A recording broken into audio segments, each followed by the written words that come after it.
내 안의 불꽃을 지키는 것만으로도 세상의 빛은 꺼지지 않는다. 안녕하세요. 책 읽는 여우입니다. 오늘 소개해드릴 책은 데일리 필로소피입니다. 책 타이탄 도그들의 팀 페리스와 트위터 전 CEO인 잭 도시의 철학 멘토인 라이언 홀리데이가 스토아 학파 사상가들의 정수를 뽑아 만든 하루에 한 문장씩 읽을 수 있게 만든 책입니다. 부제로는 매일 성장하는 삶을 원한다면 철학자의 질문으로 아침을 시작하라 라고 할 수 있겠네요. 그렇다면 스토아 철학은 무엇일까요? 이 철학은 특이하게도 딱딱하고 어려운 철학서가 아니라 일기나 편지, 수필과 같은 형태로 사람들에게 전해졌습니다. 그래서인지 추상적이고 관념적인 가치가 아니라 일상을 살아가는데 쓸모있는 실용적인 답을 찾는 것에 열중했습니다. 스토아 학파 철학자들 중 대표적인 인물로는 네로 황제의 스승이었던 세네카, 로마의 오현제 중 마지막 황제인 마르크스 아우렐리우스, 노예였던 에픽테토스 등이 있는데요. 여러 계층에서 다양한 직업으로 일을 했던 그들이라서인지 스토아 철학을 따르는 사람들은 행동을 중시하며 늘 실천을 삶을 바꾸는 원동력으로 사용했습니다. 스토아 학파의 핵심 사상은 불행은 결코 우리의 행복을 감소시킬 수 없다. 그래서 스토아 철학을 불행을 이기는 철학이라고도 합니다. 하루가 시작되기 전 혹은 하루를 마무리할 때 집중과 반성을 위한 철학 한 문장. 이걸 되새기며 삶을 살아가는 데 힘을 낼 수 있었으면 좋겠습니다.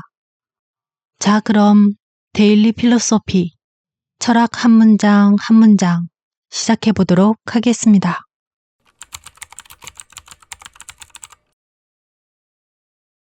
오늘 하루 무엇을 실천할 것인가?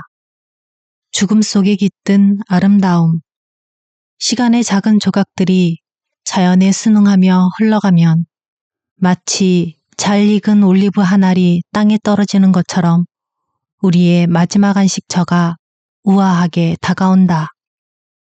이 모든 생명을 기른 대지를 찬미하라.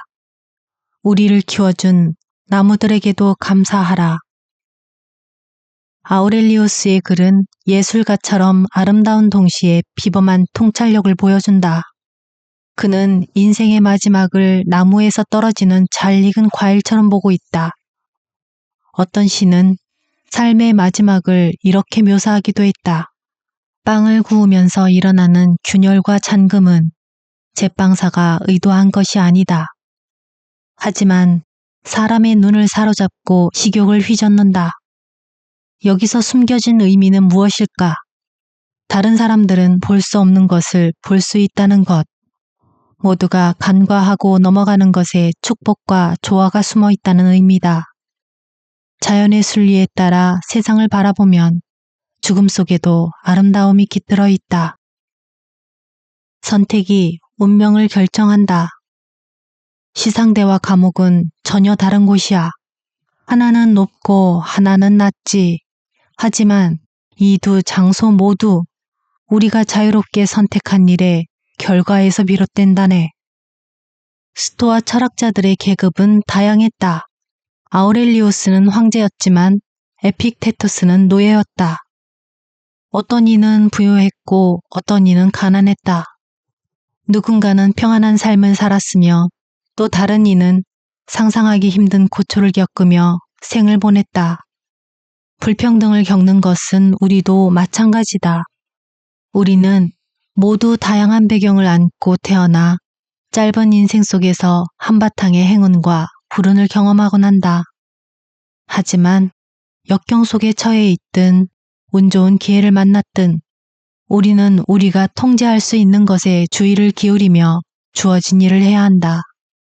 불과 얼마 전까지만 해도 사치스러운 삶을 살았던 사람이 남루한 생활을 할 수도 있다. 며칠 전까지만 해도 성공으로만 보이던 일이 사실은 고통스러운 짐이 되기도 한다. 그 어떤 상황에 부닥쳤든 중요한 것은 이것이다. 선택의 자유. 우리가 누구이든 또 어디에 있든 무엇을 선택하느냐가 가장 중요하다. 돈은 삶을 아주 조금 바꿀 뿐이다. 진짜 부자들도 무시하도록 하세요. 그들조차 가난하게 보일 때가 있습니다. 멀리 여행을 갈 때는 그들도 자신의 짐꾸러미에 제한을 받습니다. 긴급한 상황이 발생하면 자신의 수행단을 해고해야 하죠. 군에 입대할 때 들고 갈 수 있는 재산은 또 얼마나 되겠습니까? 스콧 피츠제럴드의 위대한 개츠비에서는 다음과 같은 짧은 문장으로 부유하고 유명한 사람들의 생활 방식을 미화한다. 자네에게 아주 유명한 갑부의 이야기를 들려주겠네. 그들은 우리와는 아주 다른 사람들이지. 책이 출간되자 해밍웨이가 피츠제럴드에게 놀림조의 답장을 보냈다. 맞아, 그들은 그냥 돈이 좀 많지. 세네카가 우리에게 일깨우는 것이 바로 이것이다. 그는 한때 로마에서 가장 부자였다. 하지만 돈은 삶을 아주 조금 바꿀 뿐이라는 사실을 직접 체험했다. 돈이나 물질로는 내면의 문제를 해결할 수 없다. 외적인 요소로는 내적인 문제를 해결하지 못한다. 우리는 이 사실을 자주 잊고 혼란과 고통을 겪는다. 훗날 해밍웨이는 회고록을 통해 피츠제럴드를 이렇게 묘사했다. 그는 부자들이 특별한 매력이 넘치는 종족이라고 믿었다. 부자들이 그렇지 않다는 것을 알았을 때는 이미 삶의 다른 요소들이 그를 망치고 난 후였다. 우리에게도 이 말은 진리이다. 나는 언제 열정을 느끼는가? 시작하는 마음. 그러나 소크라테스가 뭐라고 말했는가? 비옥해지는 땅을 바라보는 농부의 즐거움처럼, 살이 오르는 말을 바라보는 군인의 마음처럼 하루하루 달라지는 내 모습을 보는 것이 즐겁다. 라고 하지 않았나? 사업을 시작하는 것만큼 격렬한 감정을 불러일으키는 일은 없다. 모두들 최대의 보상을 기대하면서 뛰어든다.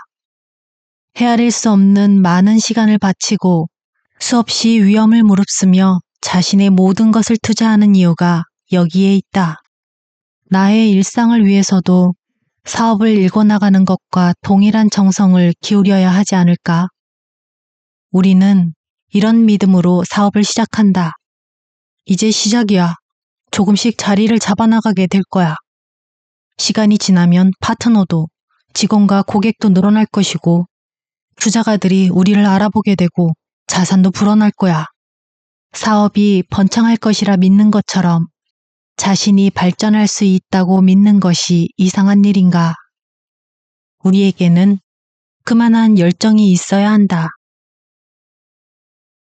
연기와 재처럼 사라질 것들. 억울함과 분노로 달아올랐던 사람들을 기억하라. 성공으로 유명해진 사람과 지나치게 불운하거나 사악하여 유명해진 사람도 기억하라. 그리고 자신에게 물어라. 이들은 모두 어떻게 되었나? 신화의 재료들은 연기와 재처럼 그렇게 덧없는 전설이 되어갔으니 아우렐리우스는 절대 권력을 누린 로마 황제들도 사후 몇 년이 채 지나지 않아 대중의 기억 속에서 사라졌음을 계속해서 지적한다. 황제로서 수많은 곳을 정복하고 자신의 영향력을 온 세상에 과시해도 그와 같은 것들은 모두 모래 위에 지어진 성일 뿐이며 시간의 바람 앞에서 한순간에 사라진다는 점을 상기하고자 했다. 증오하고 분노하며 소유에 대한 집착을 버리지 못하고 완벽함을 쫓아 달려가는 우리들도 다를 바 없다. 알렉산드로스 대왕도 누구보다 열정적이고 야망이 높았던 영웅이었지만 결국 운명대로 땅에 묻히고 말았다. 우리 모두는 언젠가는 사라지고 천천히 잊히게 될 운명이다. 그러니 우리는 인간을 불행으로 이끌고 가는 감정의 노예가 되지 말고 우리에게 주어진 짧은 시간을 즐겨야 한다. 영혼이라는 물그릇. 영혼은 물을 담은 그릇과 같다네. 그리고 외적 사물에 대한 우리의 느낌은 물 위에 떨어진 한 줄기 빛을 닮았지. 물이 일렁이면 빛도 움직이는 것처럼 보이지. 하지만 빛은 움직이지 않았어. 물이 일렁이는 것처럼 평정을 잃었다고 해서 영혼의 미덕에 문제가 생기는 건 아니지 않겠는가. 영혼은 물그릇처럼 거기 그대로 있으며 그 모든 것들을 진정시키는 법일세. 우리 삶은 조금 엉망일 수도 완전히 엉망일 수 있다. 그래서 무엇이 달라지는가? 그 때문에 우리가 알고 있는 가치관이 바뀌는 것은 아니다. 합리적인 선택이 우리를 영원히 떠나는 것도 아니다. 단지 잠깐 버림받았을 뿐이다. 기억하자. 우리가 생각을 단련하는 목적은 순간적인 격변에 영향을 받지 않기 위해서다. 멈추어 서서 평정을 회복하라. 우리를 위해 영혼이 기다리고 있다. 내 삶을 이끄는 목적은 무엇인가? 참된 스승을 찾아라. 대부분 죄는 우리가 잘못을 저지르는 순간에 목격자가 있는 것만으로도 막을 수 있네. 그 목격자는 우리 영혼이 존경할 수 있는 사람이면 충분하다네. 그가 우리 내면에 자리 잡은 신성 불가침의 성소인 셈이지. 얼마나 행복한 사람이겠는가. 함께 있을 때뿐만 아니라 생각하는 것만으로도 타인을 바로 세울 수 있다면. 소카토는 율리우스 카이사르에게 맞서 로마의 공화정을 수호하려 했던 영웅적 행위와 엄격한 도덕 원칙을 가진 정치인으로 널리 알려져 있다. 그의 엄격함과 용감함은 후세에 널리 인용되었으며 많은 스토아 철학자들의 사랑을 받았다. 세네카는 도덕에 관한 서한을 통해 모든 이가 자신만의 카토를 가져야 한다고 역설했다. 위대하고 고결한 인물을 스승으로 삼음으로써 마음을 다스리고 도덕성을 준수하라는 것이다. 경제학자 아담 스미스도 비슷한 생각을 했다. 그는 이를 무심한 관찰자라고 불렀다. 무심한 관찰자는 실제 사람이어도 되고 실제 하지 않는 사람이어도 상관없다. 우리 행동을 목격하고 게으름과 부정직 그리고 이기심에 매몰되어 있을 때 조용히 꾸짖을 수 있는 누군가이면 된다. 이와 같은 방식으로 행동하고 살아간다면 우리 또한 누군가의 카토가 될 수 있을 것이다. 모욕적인 상황에 어떻게 대처할 것인가? 죽음이 두렵다면 삶을 보라. 뒤집어서 생각하라. 그리고 그것이 어떤지 보라. 늙은이, 병든 자, 혹은 몸을 팔던 자는 어떻게 되었나? 찬양하던 사람과 찬양받던 사람, 기억하는 자와 기억되는 자, 모두 짧은 인생을 살다 갔을 뿐이다. 명심하라. 이런 것들은 아주 작은 부분일 뿐이다. 모두에게 동일한 방식으로 일어나지 않으며 한 개인에게도 똑같은 방식으로 일어나지 않는다. 그리고 우리가 사는 이 세상도 작은 얼룩일 뿐이지 않은가. 스토아 철학은 다양한 각도에서 사물을 바라본다. 어떤 상황은 다른 관점에서 바라보는 것이 이해하기가 더 쉽기 때문이다.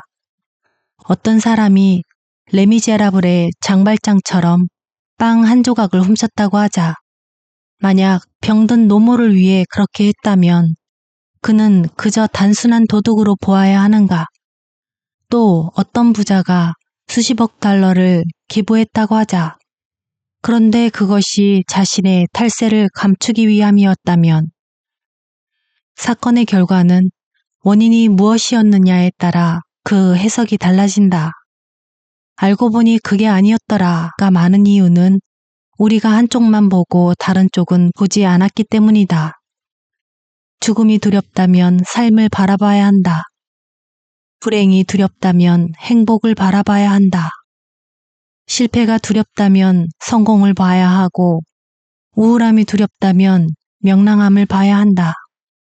양쪽을 다 바라봐야 우리는 완전한 모습을 볼 수 있다. 왜 다른 사람에게 친절해야 하는가? 끝이 없는 길. 나에게 보여주게나. 아픈데도 행복한 사람을. 위험한 가운데서도 행복한 사람을. 죽어가면서도 행복한 사람을. 추방당했으면서도 행복한 사람을. 불명예 속에서도 행복한 사람을.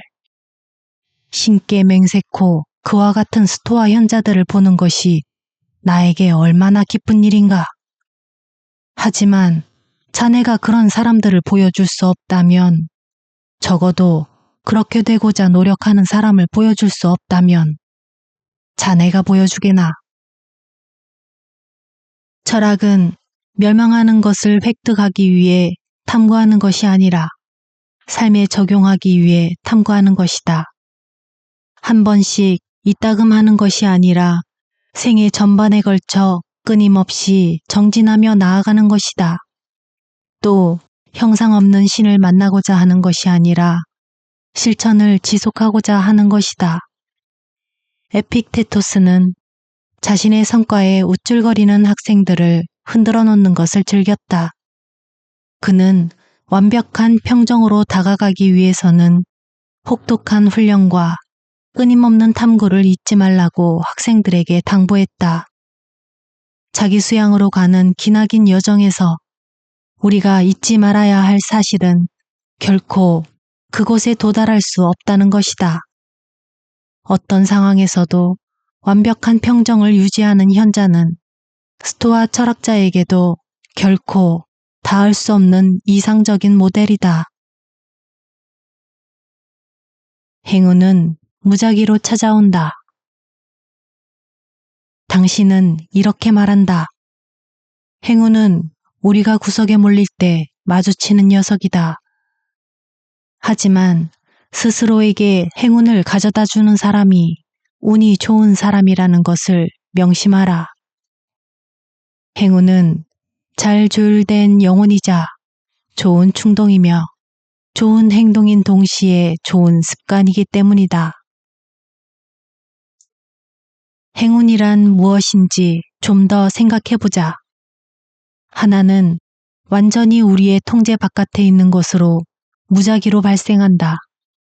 또 다른 하나는 비록 확실하지는 않지만 올바른 결정과 준비를 통해 일어날 가능성을 증가시키는 것이다. 후자는 어느 정도 우리가 통제할 수 있다. 하지만 사람들은 행운을 마치 중력에 이끌려오는 듯한 미스터리한 무엇으로 바라본다. 스토아식 행운의 개념은 16세기 속담에 그 흔적이 남아있다. 근면은 행운의 어머니다. 1920년대 작가인 콜먼 콕스는 이 말에 현대적인 감각을 보태서 이렇게 말했다. 나는 행운의 거룩한 신봉자다. 더 열심히 일할수록 더 많은 행운이 찾아온다. 이런 말에는 여전히 통제하지 못하는 마법적인 행운에 대한 기대가 담겨 있다. 하지만 행운은 무작위적이다. 행운은 선과 악, 근면과 불성실을 가리지 않고 사람에게 다가오는 눈먼 천사와 같다. 적절한 때에 적절한 행동을 하는 데 집중하여 행운을 얻을 수 있도록 준비하자. 아이러니하게도 이 경우 행운은 쓸모가 없어지게 된다. 삶이라는 전쟁터에서 어떻게 나를 지킬 것인가? 직업과 당신을 분리하라. 누군가의 서열이나 지위에 변동이 생기고 대중의 입에 오르내릴 때 질투하지 말라. 그와 같은 일에는 상응하는 대가가 따른다. 누군가는 성공으로 가는 길목에서 첫 발을 떼지 못하고 죽고 또 누군가는 정상에 도달하기 전에 죽는다. 오직 자신의 야망에 도달한 극소수만이 생의 마지막에 가서야 비석에 새길 한 줄의 글을 위해 수천 번의 모욕을 감수했다는 사실을 깨닫게 된다. 때때로 직업에 헌신하는 모습 그 자체가 목적이 되는 경우가 있다. 정치인은 공무 수행에 몰두한다는 핑계로 가족에게 소홀히 대하는 것을 정당화한다. 작가는 자신의 재능으로 자신의 비사교적인 태도와 이기적인 행동을 변명할 수 있다고 믿는다. 하지만 실제로 정치인은 명성을 더 사랑하는 것뿐이고 작가는 우월감을 즐기고 있는 것뿐이다. 일에 대한 몰입은 그에 따른 성취로 정당화되는 듯하지만 그 성취에는 반드시 대가가 따른다. 우리는 인간으로서 존재하는 것이지 일하기 위해 존재하는 것은 아니다. 그래서 세네카는 이렇게 말했다. 곡괭이를 손에 쥐고 죽는다고 해서 즐거울 이유는 없지 않은가. 소설가인 알렉산드르 솔제니친도 비슷한 말을 했다. 노새는 일만 하다가 죽는다. 모두가 그 사실을 알아야 한다. 타인의 성공에 대한 두 가지 관점.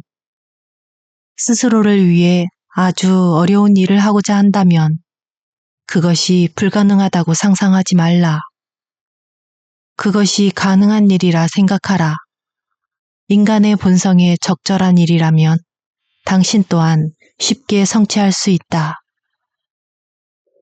성취와 관련해서 세상에는 두 종류의 사람이 있다. 첫 번째 부류는 무언가를 성취한 사람을 볼 때 이렇게 생각한다. 내가 아니고 왜 그 사람이지? 반면 두 번째 부류는 이렇게 생각한다. 그도 했는데 나라고 왜 안 되겠는가? 첫째 부류는 성취를 제로섬 게임과 같은 것으로 생각한다. 자원은 한정되어 있다. 그가 가지면 나는 못 가진다. 두 번째 부류에게 성취는 제로섬 게임이 아니다. 그가 먼저 가졌지만 내가 가질 자원도 여전히 풍부하다. 그는 타인의 성취를 통해 좌절이 아닌 영감을 얻는다. 어떤 관점이 우리를 비탄과 절망으로 몰아갈까? 어떤 태도가 우리를 앞으로 나아가게 할까?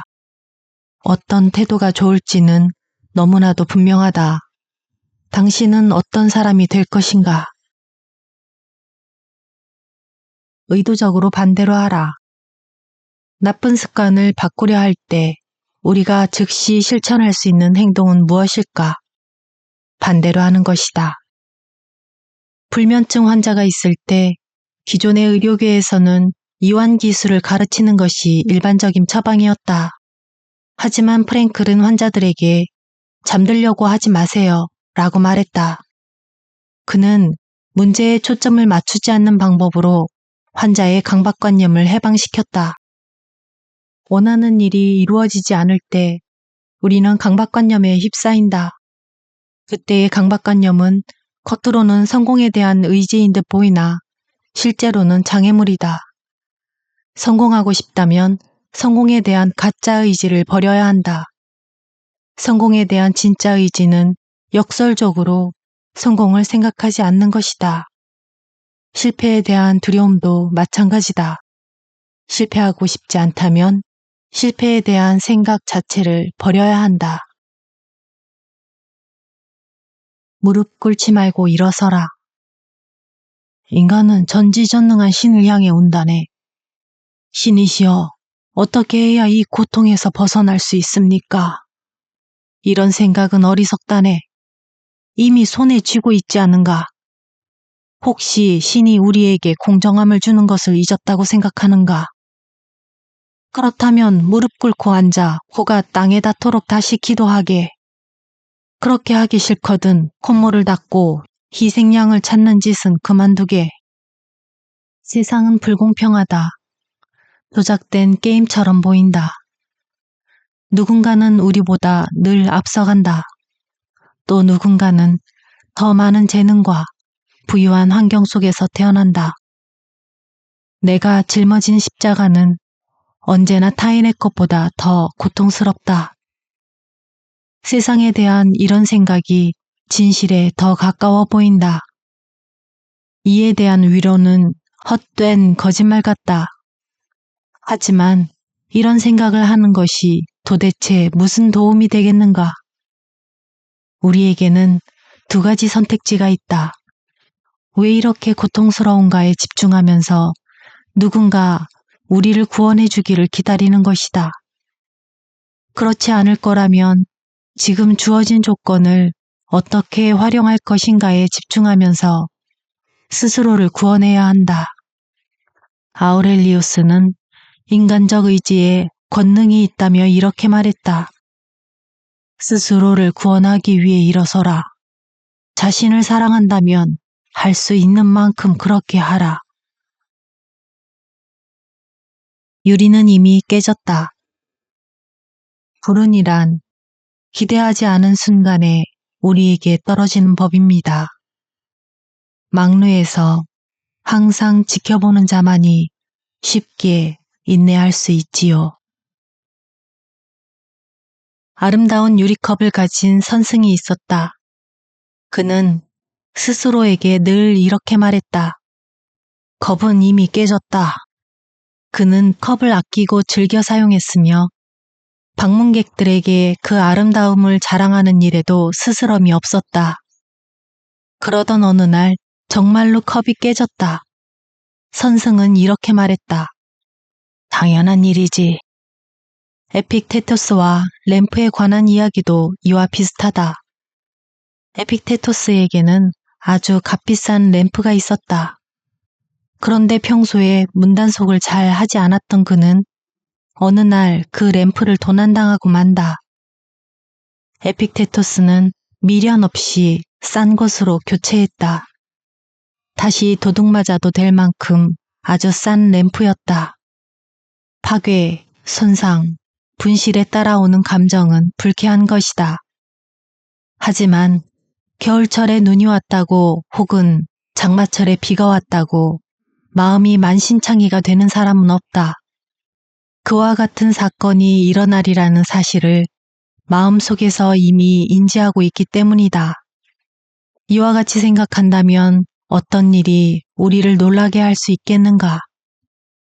가능성을 충분히 숙지하고 있는 사람에게 어찌 상실감이 있을 수 있겠는가?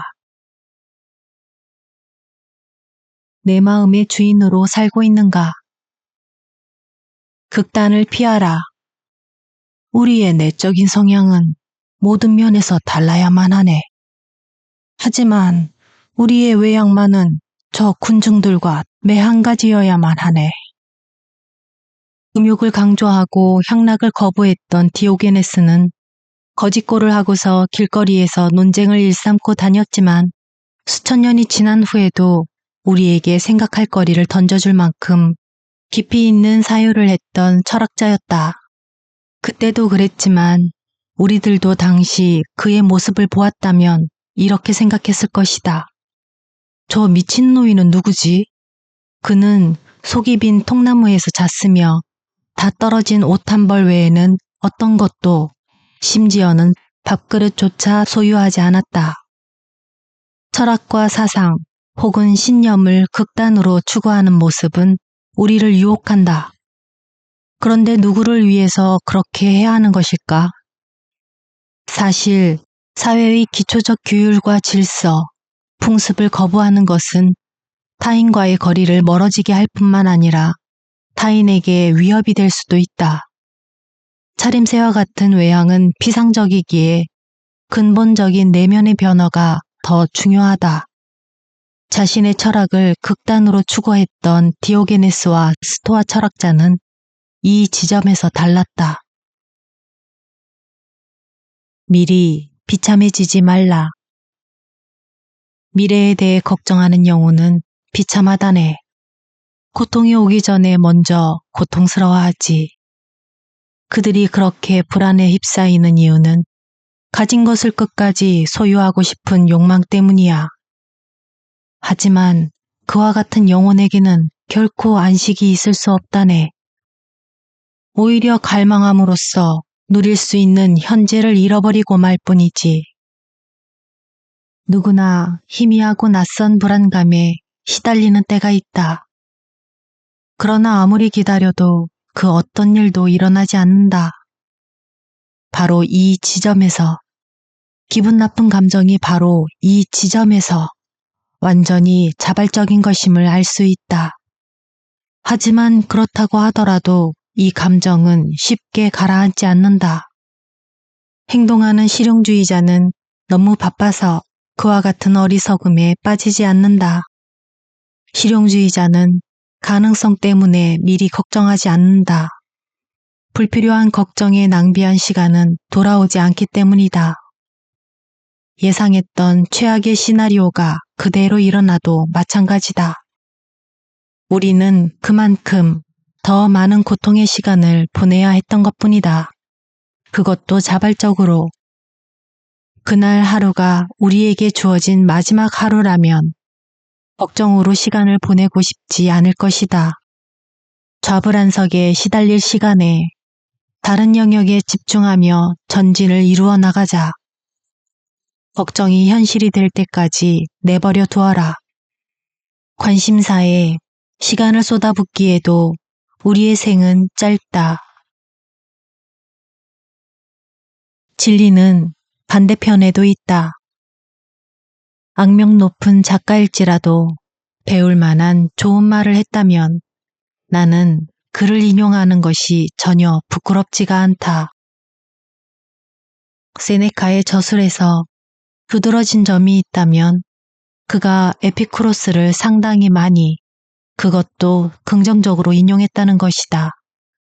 이 점이 묘하게 느껴지는 이유는 스토아 철학과 에피쿠로스 철학은 사상적으로 대척점에 있기 때문이다. 세네카는 지혜와 진리를 찾아다닌 사람이다. 그에게는 진리의 출처가 어디인지가 전혀 중요하지 않았다. 종교, 철학, 정치, 그리고 사상에 있어 원칙주의자들은 종종 이 점을 간과한다. 스토아 철학, 불교, 기독교, 이슬람교, 힌두교 등등 진리의 출처가 어디이든 중요한 것은 그 진리가 우리의 삶을 윤택하게 하는데 도움이 되느냐이다. 종교적 신념, 명성, 권위 등을 고려하지 말고 도움을 줄 수 있는 지혜가 무엇인지를 찾아라. 인간적 가치를 우선시할 때 우리는 진리를 볼 수 있다. 난파선에서 찾은 것. 나는 배에 승선하기도 전에 난파당하고 말았네. 하지만 그 여행이 나에게 가르쳐 주었지. 우리가 얼마나 불필요한 것들을 많이 가지고 있는지를. 그리고 상실의 고통 없이 그것들을 얼마나 쉽게 내다버릴 수 있는지를. 스토아학파의 창시자로 널리 인정받고 있는 제노는 철학자가 되기 전에 상인으로 일했다. 한 번은 페니키아 반도와 피레우스 사이를 오고 가던 그의 상선이 침몰하는 사고가 일어났고 파산한 제노는 어쩔 수 없이 아테네에 머물게 되었다. 이때 잠깐 서점에 들른 그에게 우연히 크라테스라는 철학자가 소크라테스의 철학을 소개해 주었다. 이 경험으로 그의 삶이 극적으로 바뀌었고 우리가 알고 있는 스토아 철학이 탄생하게 되었다. 고대 전기 작가 디오게네스 라에르티오스가 남긴 기록에 당시를 회상하는 제논의 말이 남아있다. 난파의 고통을 겪을 때 나는 정말 훌륭한 여행을 하고 있었다. 다른 기록에서는 이런 말을 남겼다고 한다. 출세한 것이다. 운명이 나를 철학으로 데려갔으니. 스토아 철학자는 우리에게 전환점이 왔을 때 행동하라고 말한다. 가장 불운한 사건이라도 최상의 것으로 변모할 수 있기에. 웃으면서 절망과 싸워라. 헤라클레이토스는 대중 속으로 갈 때마다 울었고 데모크리토스는 웃었다. 한 사람은 세상을 불행의 연속이라 보았고 다른 사람은 어리석음의 연속이라 보았다. 그러므로 우리는 가벼운 관점으로 세상을 바라보아야 한다. 유연한 정신과 함께해야 삶을 인내할 수 있다. 삶을 애도하는 것보다 웃는 것이 더 인간적인 것이다. 실망스러운 소식을 접할 때 우리는 이런 식으로 표현한다. 웃어야 할지 울어야 할지 모르겠다. 스토아 철학자는 우리의 의지와 상관없이 벌어지는 사건들 때문에 분노와 슬픔에 사로잡히는 것을 어리석은 것이라고 보았다.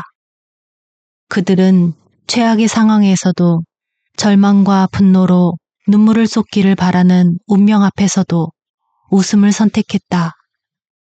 데모크리스토처럼 웃자. 증오와 슬픔이 가득한 상황 속에도 웃을 수 있는 유머가 숨어 있다.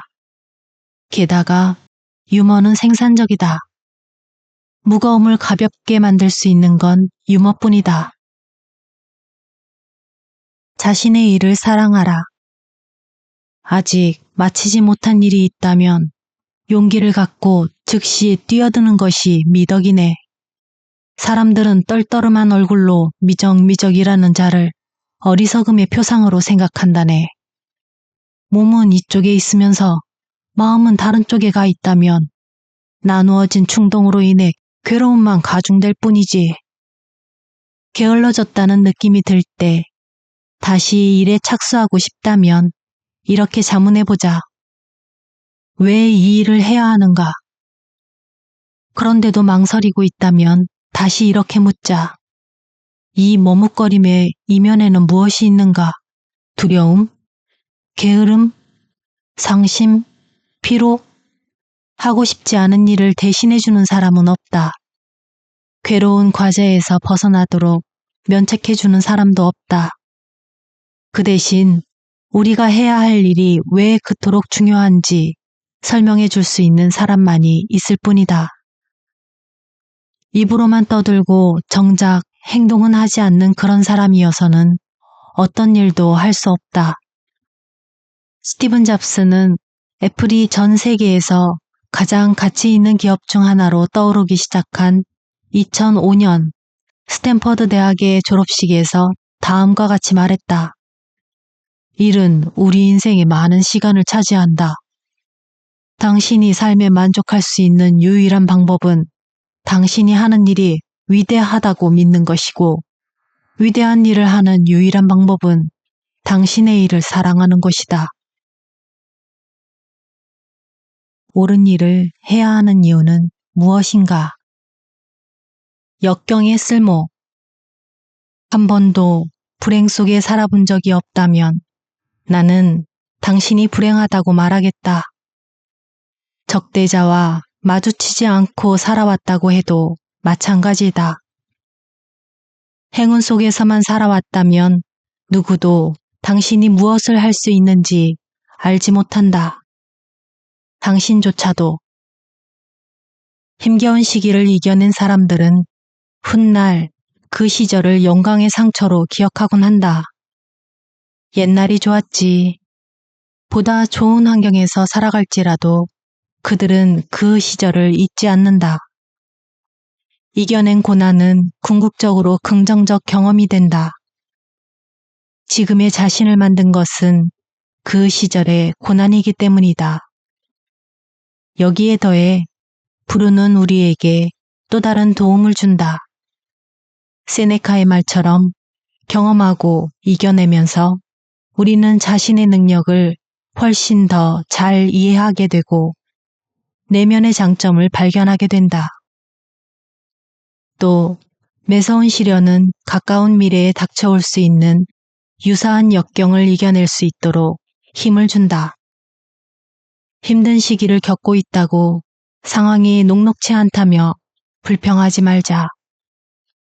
나를 죽이지 못하는 것은 나를 더욱 강하게 한다. 라는 니체의 말처럼 역경에 감사하자. 내 안에 거인이 있다. 자네가 누구인지를 숙고하게. 인간이 지니고 있는 합리적 선택보다 위대한 힘은 없네. 그것으로 다른 모든 것들을 감독하게. 그러면 우리는 자유로울 수 있다네. 삶의 의미를 찾아서의 저자이자 심리학자인 빅터 프랭클은 아우슈비츠를 포함해 여러 강제 수용소에서 3년간 수감 생활을 했다. 그곳에서 가족들은 모두 죽임을 당했으며 직업도 삶도 파괴되었고 자유까지 박탈당했다. 글자 그대로 그에게 남은 것은 아무것도 없었다.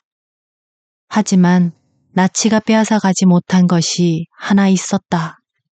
그것은 바로 생각하는 힘이었다. 그는 여전히 이 고통의 의미가 무엇인지 생각할 수 있었다.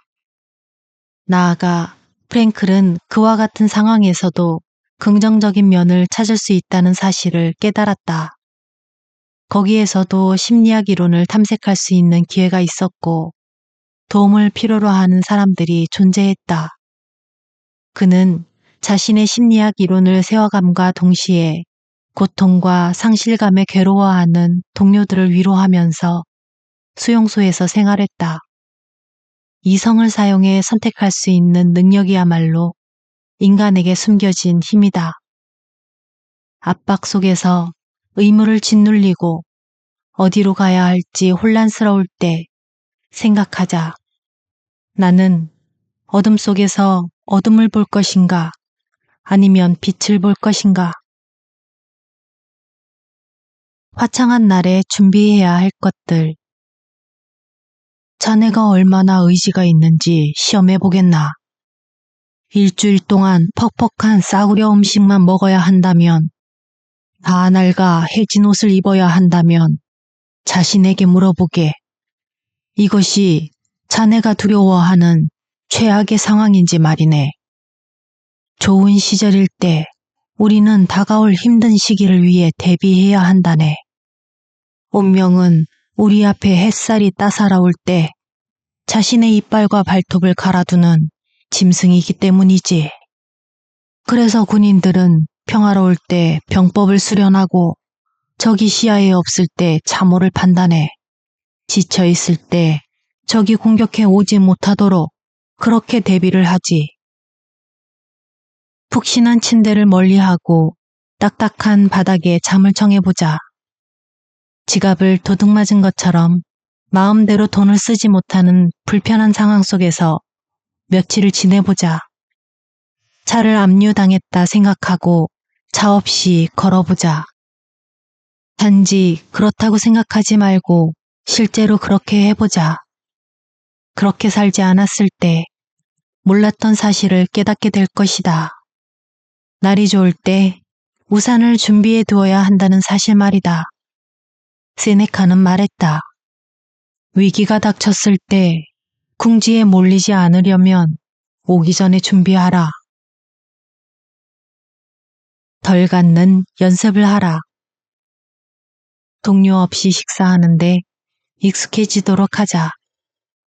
노예를 두지 않는 삶에도 익숙해지도록 하고 본래의 목적으로 옷을 입는 데도 익숙해지도록 하며 좀 더 합리적인 넓이의 공간에서 생활하는 것에도 익숙해지도록 하자.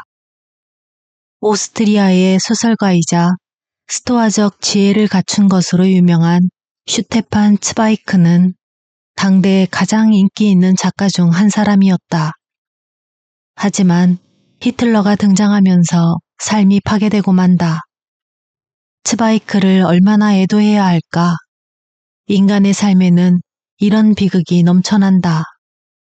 건실하게 일하던 평범한 가장이 사기꾼에 의해 파산하거나 범죄 혐의로 사형 선고를 받은 사람이 수십 년이 지나 무혐의가 되는 사례는 역사에 기록조차 되지 않는다. 방석에 앉아 있을 때에도 걸려 넘어질 수 있는 것이 인간의 운명이다. 스토아 철학은 운명의 장난에 상심하지 않기 위해 덜 갖는 연습을 하라고 한다.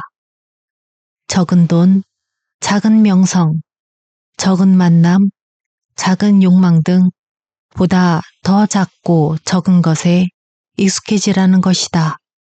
스토아 철학은 버리고 비우며 살아가는 것을 삶에 대한 소극적 태도라고 보지 않는다. 언젠가는 운명이 우리가 가진 모든 것을 앗아간다. 버리고 살아가는 데 익숙해지면 우리가 그곳으로 어쩔 수 없이 내몰릴지라도 그렇게 나쁘지만은 않을 것이다. 땅 위에 머물면 내려올 일이 없다. 제논이 말했다. 뽐내는 것만큼 꼴사나운 것은 없다. 특히 젊은이일 경우에는. 소크라테스가 데모니쿠스에게 보낸 편지에는 제논이 말한 것과 흡사한 경고 메시지가 나온다. 당신을 찾아오는 사람이 당신 일가에까지 친절할지라도 결코 거만해지지 마라. 오만한 자부심은 노예조차 인내하지 않으니. 예술 분야에서도 이런 비유가 있다. 경솔하고 과도한 자신감으로 뭉친 젊은이들은 늙고 나서 콧대가 꺾이기 마련이다. 사람들은 경쟁자를 앞지르기 시작하면 자신이 더 우월하다고 생각한다. 하지만 그도 언젠가는 뒤처진다. 거품이 부풀어 오르지 않는다면 터뜨릴 필요도 없다라는 속담은 무엇을 뜻하는가? 이미 겸손한 이에게는 누구도 겸손하라고 말하지 않는다. 운명도 겸손한 이에게는 가혹하지 않다고 했다. 땅 위에 가만히 머물고 있는데 어느 누가 끌어내리려고 하겠는가? 언제 죽음이 찾아오더라도 당신이 정상 체중이라면 몸무게가 2배로 불지 않았다고 불평하지 않을 것이다. 그런데 어째서 수명이 길지 않다고 더 많이 주어지지 않았다고 불만을 품는가? 체중에 만족하는 것처럼 우리에게 주어진 시간에도 만족하라. 세네카는 어떻게 쓰는 줄만 제대로 알면 삶은 충분히 길다라고 말했다. 그런데 우리는 불행하게도 주어진 삶을 낭비하면서 더 긴 삶을 원하기만 한다. 몸에 좋지 않은 음식을 먹으면서 몸이 건강하길 바라고 운동하지 않으면서 체력이 좋아지길 바란다. 노력하지 않고 지식이 늘어나기를 바라며 새로운 일에 도전하지 않으면서 경험이 풍부해지길 바란다. 시간이 더 늘어난다면 삶을 낭비하지 않을 자신이 있는가? 현재를 낭비하고 있는데 수명이 늘어나는 게 무슨 소용인가? 헛되이 버려진 시간을 보상하는 방법은 이 순간을 충실하게 사는 것밖에 없다. 성숙한 사람의 행동법. 첫 번째 유형의 사람은 타인에게 호의를 베풀면 즉시 그 호의를 되돌려받을 준비를 한다.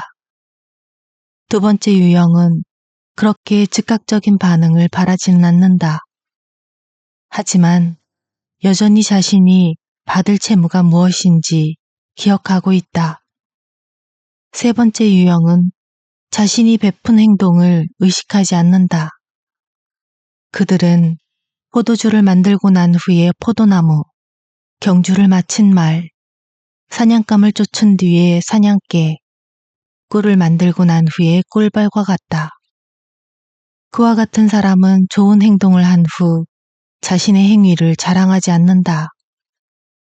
그리고 포도나무가 다음 계절을 기다리는 것처럼 그렇게 또 다른 호의를 베풀 기회를 기다린다. 누군가 당신의 생각을 마치 자신의 것인 양 얘기하는 것을 본 적이 있는가? 어린 형제자매가 당신의 옷을 입거나 당신 취향의 음악을 들으며 행동을 흉내내는 것을 본 적은 없는가? 나이가 어리고 경험이 부족할 때는 이런 상황에서 부정적으로 반응한다. 그만 좀 해. 그만 좀 따라하라고. 내가 처음이라고. 성숙해지고 난 후에는 이 상황을 다른 시각으로 볼 수 있게 된다. 이끌어주고 도와주는 것이 사람 사는 세상의 이치임을 이해하는 것이다. 큰 상황이든 작은 일이든 마찬가지다. 앞서 나가는 리더의 위치는 힘들어도 보상을 받지 못하는 자리다. 성숙한 사람은 신뢰나 감사, 인정을 받기 위해서가 아니라 그저 자신이 해야 할 일이기 때문에 행동한다. 계획한 일들을 충실히 해냈는가? 말하지 않아야 할 때, 혀와 함께 여행하지 말고 발과 함께 여행하라. 넘어지고 난 후 다시 일어나려고 할 때마다 기억하라. 말하고 싶은 것을 말하지 않는 것이 나을 수 있다. 잔인하거나 상처를 주는 말일수록 특히 그렇다. 미덕의 빛을 밝혀라. 램프의 빛은 연료가 닿기 전까지 환하게 빛난다. 그런데 어찌하여 진리와 정의, 자제력의 빛이 우리가 죽기 전에 꺼질 수 있겠는가? 세네카도 헤라클레이토스도 이렇게 말한다. 우리 안에 도덕의 빛을 밝혀라. 이성의 빛은 우주 삼라만상으로 뻗어나간다. 우리 안의 심지는 처음 밝혀지는 순간부터 오랜 어둠을 뚫고 죽기 직전의 순간에도 밝게 빛이 난다. 지금 여기가 바로 우리가 존재하는 곳이며 미덕의 빛을 밝힐 수 있는 최적의 장소이다. 이곳에 있는 한 빛을 밝혀라. 보다 나은 사람으로 만드는 미덕. 얼마나 많은 사람이 솔직히 말하겠다고 하고서는 기만과 거짓을 꾸미는가. 친애하는 친구여, 자네는 어떤가? 그러나 자네의 말을 들을 필요는 없다. 사랑에 빠진 사람들이 상대를 흘낏 보고 모든 것을 아는 것처럼 목소리의 느낌, 눈동자의 흔들림을 보는 것만으로도 손쉽게 할 수 있다. 달리 말하면 진솔하고 선량한 사람들은 냄새를 풍기는 염소와 같다. 함께 있으면 그가 누구인지 금방 알 수 있는 법이다. 사람들은 이런 말을 많이 한다.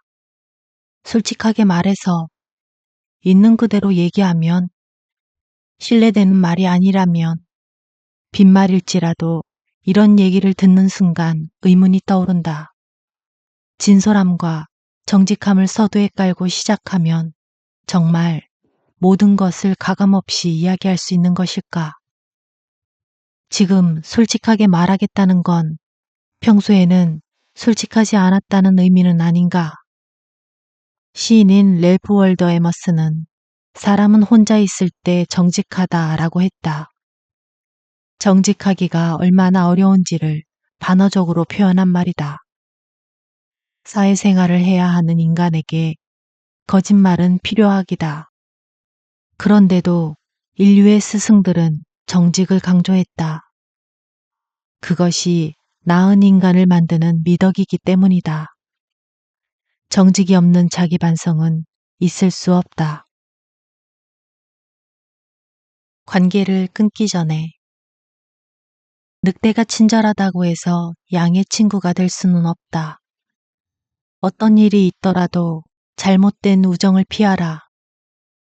선량하고 진솔한 사람들은 놓칠 수가 없다. 사악한 사람, 두 얼굴을 가진 사람한테서 최대한 멀리 떨어져야 한다. 또한 질투 많은 친구, 자기 중심적인 부모, 신뢰할 수 없는 배우자도 관계의 적이다. 아우렐리우스는 친절하지만 잘못된 우정도 피할 것을 권고했다. 하지만 관계를 끊기 전에 해야 할 일이 있다. 바로 자기 자신에 대한 성찰이다.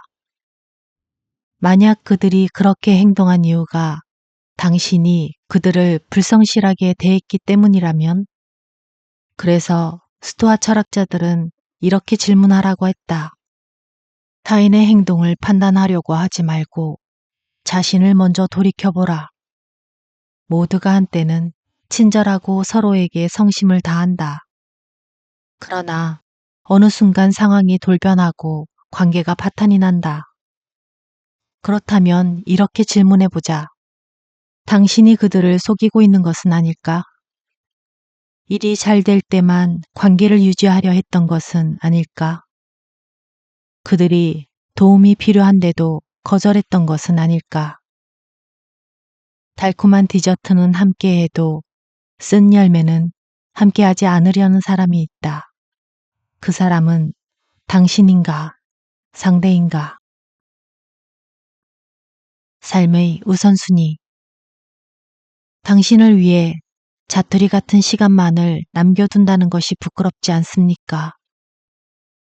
더 이상 아무것도 할 일이 없을 정도의 자투리 시간 동안에만 지혜를 획득하려 하는 것이 부끄럽지 않습니까?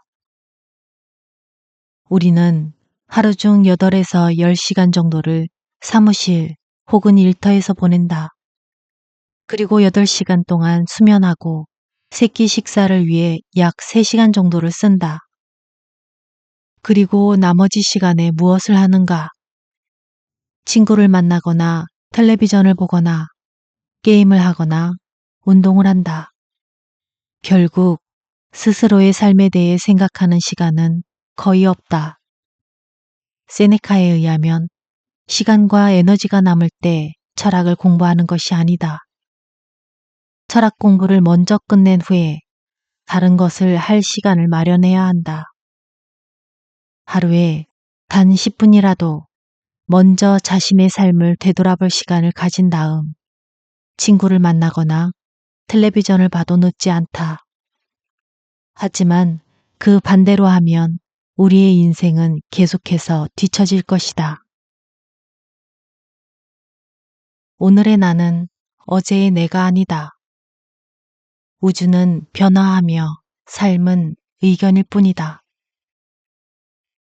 플루타르코스 영웅전 테세우스의 삶에는 아테네의 영웅 테세우스의 배가 수백 년 동안 아테네 시민에 의해 어떻게 보존되어 왔는지 기술되어 있다. 아테네 시민들은 판자가 썩어 내려앉을 때마다 매번 새로운 나무로 거듭 교체했다.